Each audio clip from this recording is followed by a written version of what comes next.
আসসালামু আলাইকুম। Next IT doctor থেকে আমি ফরহাদ আপনাদের জানাচ্ছি স্বাগত। যারা লগইন করার পরে এই নোটিশটি দেখতেছেন, নিউ আপডেট চলে আসছে অ্যাপসটির। তো নতুন করে আপডেট করতে হবে। এই যে আপডেট নাও এখানে ক্লিক করে নতুন অ্যাপসটি ডাউনলোড করে দেন হচ্ছে যে আপনারা ইনস্টল করবেন। ডাউনলোড করার আগে আপনার আগের যে অ্যাপসটি আছে সেটা আনইনস্টল করে দিবেন। ঠিক আছে?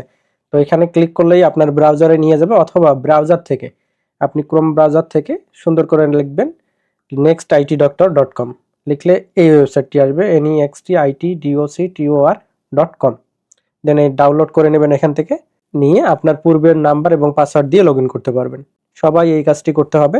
আর যখনই কোনো প্রবলেমে পড়েন না কেন, অবশ্যই এই নতুন করে অ্যাপসটা ডাউনলোড করে লগ ইন করে দেখবেন যে আপনার সমস্যার সমাধান হয়ে গেছে কিনা। যদি সমস্যার সমাধান না হয় সেক্ষেত্রে আমাদের এই গ্রুপটায় নেক্সট আইটি ডক্টর গ্রুপে জয়েন হবেন, ফেসবুকে সার্চ করলে পাবেন। দেন আপনার যে সমস্যা আছে সেটা এখানে পোস্ট করে দিবেন, আমাদের অ্যাডমিন প্যানেল আমরা এটা দেখে সমাধান করে দেব। এবং অ্যাপসে যখন লগ ইন করবেন তখন হচ্ছে যে আমাদের কন্ট্যাক্ট লিস্ট পাবেন। দ্বিতীয় সেকশনে কন্ট্যাক্ট লিস্ট থেকে আপনি হোয়াটসঅ্যাপ, টেলিগ্রাম এই সকল মাধ্যমে কন্ট্যাক্ট করতে পারবেন আমাদের সাথে। ধন্যবাদ।